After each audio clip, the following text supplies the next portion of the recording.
ఇప్పుడు బజ్జో బంగారం, ఇవన్నీ రేపు పొద్దున మాట్లాడుకుందాం అని తనని మాట్లాడనివ్వకుండా కళ్ళు మూసుకుంటాడు. దివ్య మాత్రం ఏదో మాట్లాడాలి అనుకుంటుంది.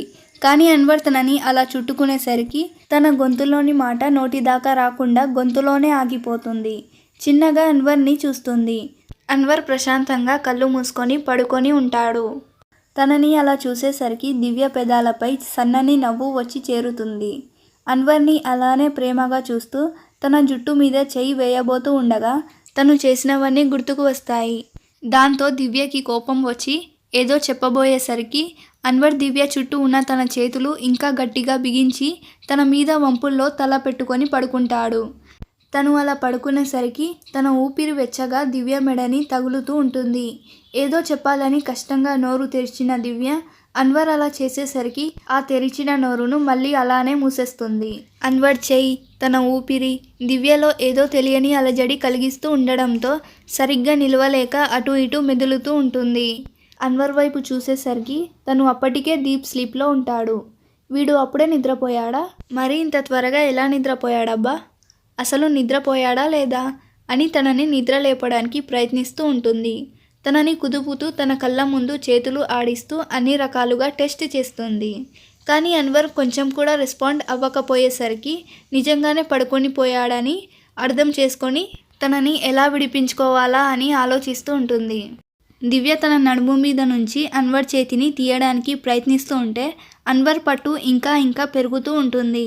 ఇక ఎంత చేసినా అన్వర్ ఇంకా దగ్గరవుతున్నాడే కానీ దూరం జరగకపోవడంతో ఏమి చేయలేక ఇక పడుకుందామని కళ్ళు మూసుకుంటుంది. కళ్ళైతే మూసుకుంది కానీ తనకి అస్సలు నిద్ర పట్టడం లేదు. అన్వర్ తనకి అంత దగ్గరగా ఉండడంతో కొద్దిసేపు అటు ఇటు తచ్చడి మళ్ళీ అన్వర్ మొహం చూస్తుంది.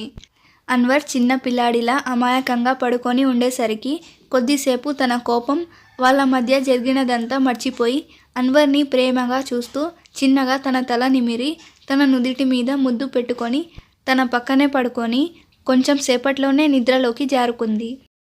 తను నిద్రపోయిందని నిర్ధారించుకొని అప్పటిదాకా పడుకున్నట్టుగా నటించిన అన్వర్ కళ్ళు తెరిచి దివ్య చుట్టూ ఉన్న తన చేతులని తీసేసి ఒక చేయి తన తల కింద పెట్టుకొని సైడ్కి విష్ణుమూర్తిలా ఫోర్స్ పెడుతూ తనని ప్రేమగా చూస్తూ, నాకు తెలుసు బంగారం, నువ్వు నన్ను ఇంకా ప్రేమిస్తున్నావని. కానీ నేను చేసిన ఎదవ పనికి ఇంకా నా మీద కోపంగా ఉన్నావు అంతే. ఈరోజు నువ్వు చేసిన పని నీ ప్రేమని నాకు తెలిపింది. జస్ట్ నీలో ఉన్న ప్రేమని బయటికి తీసుకురావాలి అంతే అని అన్వర్ దివ్య నుదిటి మీద ముద్దు పెట్టుకొని తనని మళ్ళీ చుట్టుకొని తన మీద వంపుల్లో తల పెట్టుకొని పడుకుంటాడు. మెల్లగా తెల్లవారుతుంది. ముందుగా నిద్రలేచిన దివ్య తన చుట్టూ చేతులు వేసిన అన్వర్ని చూసి కోపం వచ్చినా ఏమి చేయలేక చాలా కష్టంగా తన నుంచి విడిపించుకొని ఫ్రెష్ అయ్యాక రూమ్ నుంచి బయటికి వెళ్ళిపోతుంది. తను వెళ్ళిన 10 నిమిషాలకే లేచిన అన్వర్ పక్కన దివ్య కనబడకపోవడంతో బయటికి వెళ్ళిపోయిందని అర్థం చేసుకొని తను కూడా ఫ్రెష్ అయి బయటికి వస్తాడు. అన్వర్ ఫ్రెష్ అయి బయటికి వచ్చేసరికి దివ్య కిచెన్లో పిండి పిసుగుతూ ఉంటుంది. తను ఆ రోజు చీర కట్టుకోవడం, అందులోనూ ఇప్పుడు అడ్డం పడుతుందని ఆ చీర కొంగుని బొడ్లో దోపుకుంటుంది. తను అలా చేయడంతో వెనక నుండి తన నడుము క్లియర్గా కనిపిస్తూ ఉండగా అన్వర్ అది చూసి టెంప్ట్ అయిపోయి ఇక ఆగలేక కిచెన్లోకి వెళ్ళి వెనక నుండి తన నడుముని చుట్టేస్తాడు. ఒక్కసారిగా తనని ఏవో 2 చేతులు చుట్టేయడంతో అరవబోయిన దివ్య ఎదురుగా ఉన్న కబోర్డ్స్ గ్లాస్లో వెనక నుంచున్న అన్వర్ని చూసి అరవబోయేది కాస్త ఆగిపోయి తనని కోపంగా చూస్తూ విసురుగా తన చేతి నుండి తనని తాను విడిపించుకొని 2 అడుగులు దూరం జరిగి కోపంగా వేలు చూపిస్తూ, ఏయ్ దూరం దూరం ఏంటి ఓ మీదికొచ్చేస్తున్నావు? మర్చిపోయావా మొన్న ఏం చెప్పానో? నువ్వు నన్ను ముట్టుకోవద్దు అని చెప్పానా? నువ్వు ముట్టుకుంటే ఇంటి నుండి వెళ్ళిపోతా అని కూడా చెప్పానా? మరి అయినా కూడా వినకుండా ఇలా నీ ఇష్టం వచ్చినట్టు చేస్తున్నావేంటి అని అరవకుండా మామూలు టోన్లోనే చెప్తుంది. ఎందుకంటే అన్వర్ తల్లిదండ్రులు బయటనే ఉన్నారు కాబట్టి. అందుకు అన్వర్ చిన్నగా తల కొట్టుకుంటూ తన వైపు అడుగు వేస్తూ అది కాదు బుజ్జి అని ముందుకొస్తుంటే దివ్య ఏయ్ దూరం దగ్గరొచ్చావా అని చుట్టూ చూస్తూ అక్కడ కిచెన్ ప్లాట్ఫారం మీద కనబడిన కత్తి తీసుకొని అన్వర్కి ఎక్కుపెట్టి బెదిరిస్తూ పొడిచి పారదొబ్బుతా చెప్తున్నా, నువ్వు ఏం చెప్పాలి అనుకున్నా దూరం నిలబడే చెప్పు అని అంటుంది. తను అలా కత్తి పెట్టేసరికి అన్వర్ 2 అడుగులు వెనక్కి వేసి కట్టుకున్న మొగడికే కత్తి పెడుతుంది చూడు వేస్ట్ మొహంది అని నోటిలోనే తిట్టుకొని బయటికి మాత్రం, అది కాదు బంగారం, నువ్వే చెప్పావుగా నన్ను నా ప్రేమ ప్రూఫ్ చేసుకోమని, మరి అదేగా చేస్తున్నా అని అంటాడు అయోమయంగా. ఏంటి ఇలానా అని అడుగుతుంది దివ్య. మరి ప్రేమని ఇలా కాకపోతే ఇంకెలా చూపిస్తారు చెప్పు అని అడుగుతాడు అన్వర్. అప్పుడు దివ్య, ఏడ్చావులే, నువ్వు నీ ప్రేమని ఎలా చూపిస్తావో ఏం చేసి ప్రూఫ్ చేస్తావో నాకు తెలీదు, కానీ ప్రూఫ్ చేసుకో. కానీ అలా అన్నా కదా అని నన్ను మళ్ళీ ముట్టుకోవాలని అనుకున్నావో అని ఆ కత్తిని కొంచెం ముందుకు తెచ్చి పొట్టలో పొడుస్తున్నట్టుగా కొంచెం ముందుకు జరిపి, ఈసారి నిజంగానే పొడిచేస్తా చెప్తున్నా అని మళ్ళీ అటువైపు తిరిగి తన పని తను చేసుకుంటూ, తమరు ఇక బయటికి దయచేస్తే మంచిది. అత్తయ్య గాని నిన్ను కిచెన్లో చూసింది అనుకో, మనం ఇక్కడ పని మానేసి ఇంకేదో చేస్తున్నాం అనుకుంటుంది అని అంటుంది. అదొక్కటే తక్కువ అని అన్వర్ చిన్నగా గునుక్కుంటూ ఉంటే దివ్య వెనక్కి తిరగకుండానే, వినపడింది అని అంటుంది. నేనేమి అనకుండా ఎలా వినపడింది అని అంటాడు అన్వర్. అది అలానే వినపడింది, కానీ ముందు నువ్వు బయటికి నడువు అని అంటుంది దివ్య. అప్పుడు అన్వర్ వెనక నుంచి తన పీక నులుముతున్నట్టు ఎక్స్ప్రెషన్స్ పెడుతుంటే మళ్ళీ దివ్య వెనక్కి తిరగకుండా, కనబడుతుంది అని అంటుంది. అంతే, వెంటనే అన్వర్ మామూలు అయిపోయి బాబోయ్ అనుకుంటూ వెనక్కి వెళ్ళిపోతూ మళ్ళీ వెనక్కి తిరిగి తనకి వెనక నుండి ఫ్లయింగ్ కిస్ ఇచ్చి ముద్దుగా రాక్షసి అని తిట్టుకొని హాల్లోకి వెళ్ళిపోతాడు. తను అలా వెళ్ళగానే అన్వర్ చేసిందంతా అదే కబోర్డ్ గ్లాస్లో గమనిస్తున్న దివ్య చిన్నగా నవ్వుకుంటూ ఈడియట్ అని ప్రేమగా కసురుకుంటుంది. మళ్ళీ వెంటనే మామూలు అయిపోయి ఇందాక అన్వర్ తనని చుట్టుకోవడంతో ఒకవైపు సిగ్గు, ఇంకోవైపు కోపం తన్నుకు రాగా సిగ్గుని తనలోనే దాచుకొని కోపాన్ని మాత్రం పిండి మీద చూపిస్తూ ఉంటుంది. ఇక కొద్దిసేపటికి లతగారు కూడా కిచెన్లోకి వచ్చి తనకి హెల్ప్ చేస్తూ ఉండడంతో ఇద్దరు త్వరగా వంట పూర్తి చేసి డైనింగ్ టేబుల్ దగ్గర సదురుతూ ఉంటారు. ఈలోగా సుమన్ గారు ఇంకా అన్వర్ స్నానం చేసి బ్లాక్ సూట్లో ఒకరికి ఒకరు పోటీగా నడుచుకుంటూ వచ్చి టేబుల్ మీద కూర్చోగా నలుగురు కూర్చొని బ్రేక్ఫాస్ట్ చేస్తూ ఉంటారు. అన్వర్ ఫోన్ మాట్లాడుతూ ఒక 2-3 ముద్దలు తినేసి చెయ్యి కడుక్కోవడానికి వెళ్తాడు. అది చూసిన దివ్య, మరి ఇంత కొంచెమా తినేది అని తనలో తాను మాట్లాడుకుంటుంటే అది లతగారు విని బాధగా, వాడు ముందు బాగానే తినేవాడు అమ్మా, కానీ నువ్వు సడన్గా మాయమయ్యేసరికి తిండి నిద్ర మానేసి నీకోసం రాత్రి పగళ్ళు వెతికేవాడు. మేము తినమని ఫోర్స్ చేస్తే ఒక 2 ముద్దలు తినేవాడు అంతే, ఇక అదే అలవాటు అయిపోయింది వాడికి అని అంటుంది. ఆ మాటలు విన్న దివ్యకి చాలా బాధగా అనిపిస్తుంది. అప్పుడే అన్వర్ చేతులు కడుక్కొని వస్తాడు. దివ్య అన్వర్ని అలానే బాధగా చూస్తుంది. అది అన్వర్ గమనించి, ఏంటి బంగారం అలా చూస్తున్నావు అని అడుగుతాడు. దివ్య తేరుకొని, వచ్చి కూర్చో అన్వర్ అని సాఫ్ట్గా అంటుంది. అన్వర్ అర్థం కానట్టు దివ్యని చూస్తాడు. అప్పుడు దివ్య, నువ్వు సరిగ్గా తినలేదు అన్వర్, వచ్చి కూర్చో అని అంటుంది.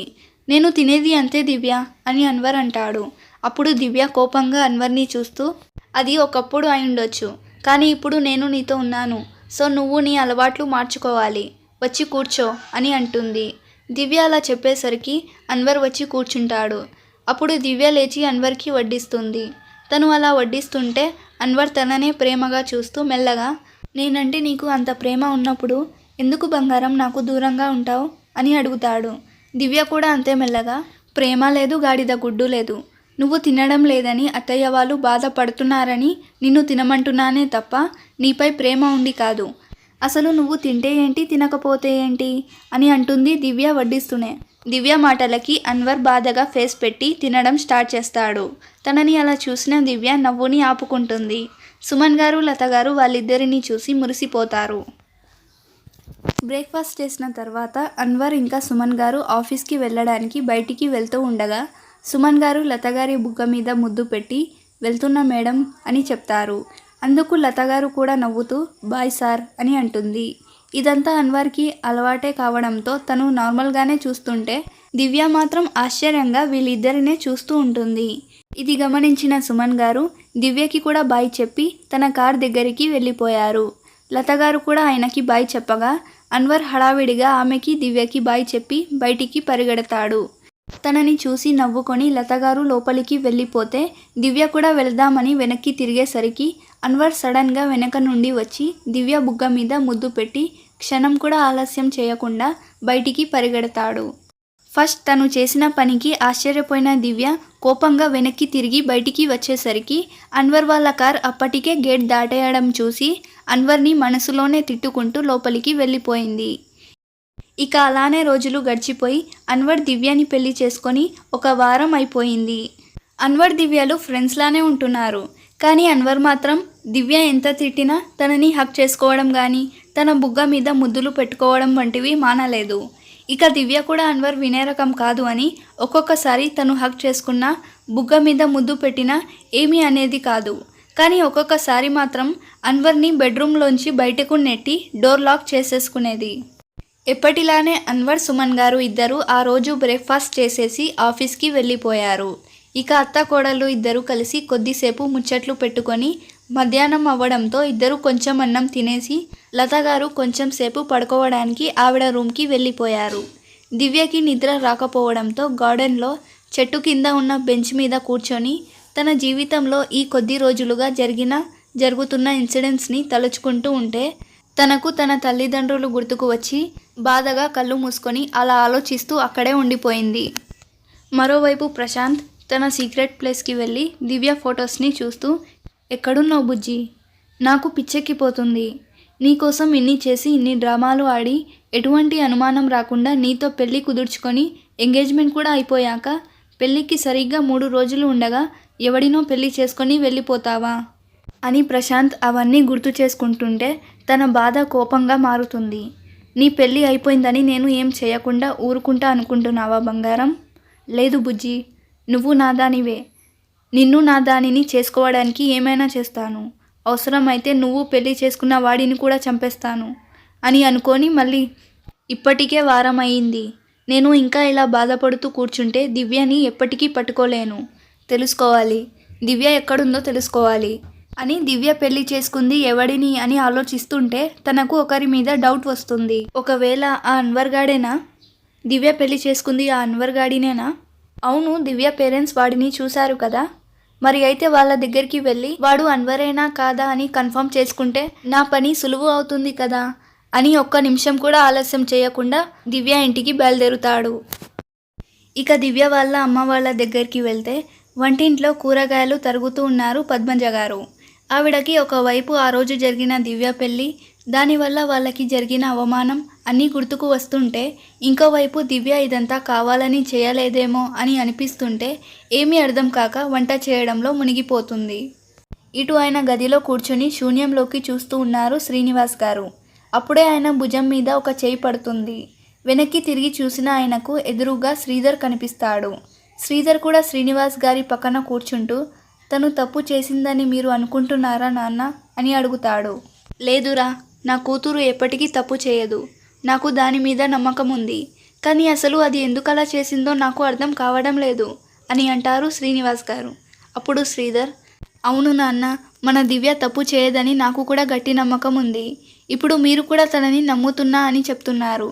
మరి తనని మళ్ళీ ఇంటికి తీసుకురావచ్చు కదా అని అంటాడు. అప్పుడు శ్రీనివాస్ గారు, తను ఎక్కడుందో తెలిస్తే తనని ఎలాగో అలా వెనక్కి తీసుకువచ్చి మీ అమ్మని ఎలాగో అలా ఒప్పించేవాడినిరా. కానీ తను ఎక్కడుందో తెలియట్లేదు. నాకా వెతికించే ఓపిక సత్తా లేదు. పోలీస్ కంప్లైంట్ ఇద్దామా అంటే ఆల్రెడీ సగం నాశనమైన పరువు ఇప్పుడు పూర్తిగా పోతుంది. అందుకే ఏం చేయాలో అర్థం కాక ఇలా కాలం వెల్లదీస్తున్నారా అని ఆశగా శ్రీధర్ వైపు చూస్తూ, ఒరేయ్, నాకు ఒక మాటిస్తావా? నీ చెల్లి ఎక్కడుందో వెతికి తీసుకొస్తావా అని అడుగుతారు. ఖచ్చితంగా నాన్న, ఇన్ని రోజులు మీ ఈ మాట కోసమే ఎదురు చూశాను. ఖచ్చితంగా తను ఎక్కడుందో వెతికి మీ ముందుకు నేను తీసుకువస్తా అని బయటికి వెళ్తాడు. కొడుకు ఎలా అయినా కూతురి జాడ కనిపెడతాడు అన్న ఆశతో ఆయన కళ్ళు మూసుకొని అక్కడే ఉండిపోయాడు. శ్రీధర్ బయటకు రాగానే తన ముందు ఒక కారు వచ్చి ఆగుతుంది. అందులో ప్రశాంత్ని చూసి శ్రీధర్ షాక్ అయ్యి, తినకి ఇంకా మాతో ఏం పని అని అనుకుంటాడు. ప్రశాంత్ కార్ దిగి సన్ గ్లాసెస్ తీసేసి, మీ నాన్నగారు ఉన్నారా అని అడుగుతాడు. హా, ఉన్నారు అని అంటాడు శ్రీధర్. ఆయనతో మాట్లాడాలి అని అంటాడు ప్రశాంత్. శ్రీధర్ అయోమయంగా సరే అని చెప్పి ప్రశాంత్ని లోపలికి రమ్మని అంటాడు. అవసరం లేదు, ఆయననే బయటికి పిలువు అని ప్రశాంత్ కొంచెం యాటిట్యూడ్తో అంటాడు. ప్రశాంత్ ముందులా మంచిగా రెస్పెక్ట్ ఇచ్చి కాకుండా డిఫరెంట్గా మాట్లాడుతున్నాడు. అది దివ్య అలా చేసినందుకు కోపం వల్లనే తనతో అలా మాట్లాడుతున్నాడని, తన ప్లేస్లో ఎవరున్నా అలానే చేస్తారని శ్రీధర్ అర్థం చేసుకొని ఏమీ అనకుండా లోపలికి వెళ్ళి శ్రీనివాస్ గారిని తీసుకొని వస్తాడు. వాళ్ళ వెనకే పద్మజ గారు కూడా వస్తారు. ప్రశాంత్ తన ఫోన్లో ఉన్న అన్వర్ ఫోటోని శ్రీనివాస్ గారికి చూపించి, వీడినేనా దివ్య పెళ్లి చేసుకుంది అని అడుగుతాడు.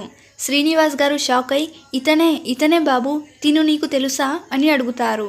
ప్రశాంత్ తన ఫోన్ పాకెట్లో పెట్టుకొని అవును అన్నట్టుగా తల ఊపి అవును అంకుల్, నేను వీడు దివ్య ఒకే కాలేజ్లో చదివాం అని దివ్య అన్వర్ని లవ్ చేయడం, అన్వర్ తనని నమ్మించి మోసం చేయడం, మొత్తం ఉన్నవి లేనివి కూడా యాడ్ చేసి అన్వర్ గురించి చాలా నెగిటివ్గా చెప్తాడు.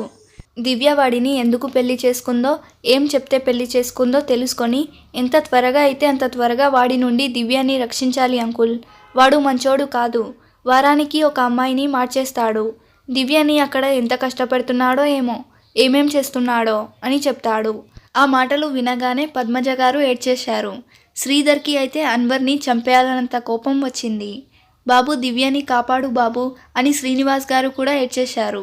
మీరేం భయపడకండి అంకుల్, నేను ఖచ్చితంగా దివ్యని కాపాడుతాను అని వాళ్ళకి ధైర్యం చెప్పి అక్కడ నుండి వెళ్ళిపోతాడు. ప్రశాంత్ అక్కడ నుండి వెళ్ళగానే ఒక కన్నింగ్ నవ్వు నవ్వి దివ్య ఫ్యామిలీ వాడిని ద్వేషించేలా చేశాను, ఇప్పుడు వాడిని ఎప్పటికీ వాళ్ళు యాక్సెప్ట్ చెయ్యరు అని అనుకొని మళ్ళీ సీరియస్ అయిపోయి దివ్యని ఎక్కడికి తీసుకెళ్లాడు వాడు, అసలు వాడు ఎక్కడ ఉంటాడు, ఎలా తెలుసుకోవాలి, దివ్య దగ్గర అయితే ఫోనే లేదు, వాడి ఫోన్ని ట్రాక్ చేద్దామంటే వాడి ఫోన్ నెంబర్ లేదు, ఏం చేయాలి అని డ్రైవ్ చేస్తూ ఆలోచిస్తుండగా తనకి ఒకరు గుర్తుకొస్తారు. తను వెంటనే కారు ఒక పక్క ఆపేసి ఎస్, తను అన్వర్ బంధువే కదా, సో వాడు ఎక్కడుంటున్నాడో తనకి తెలిసే ఉంటుంది అని కాలేజ్ డేస్లో అన్వర్ దివ్యలను విడదీయడంలో తన పార్ట్నర్ అయిన సోనియాను ప్రశాంత్ ఫోన్ చేస్తాడు, తన ద్వారా అన్వర్ ఎక్కడున్నాడో తెలుసుకుందామని. అవును, మీరు అనుకుంటుంది నిజమే, ప్రశాంతే ఆ వ్యక్తి.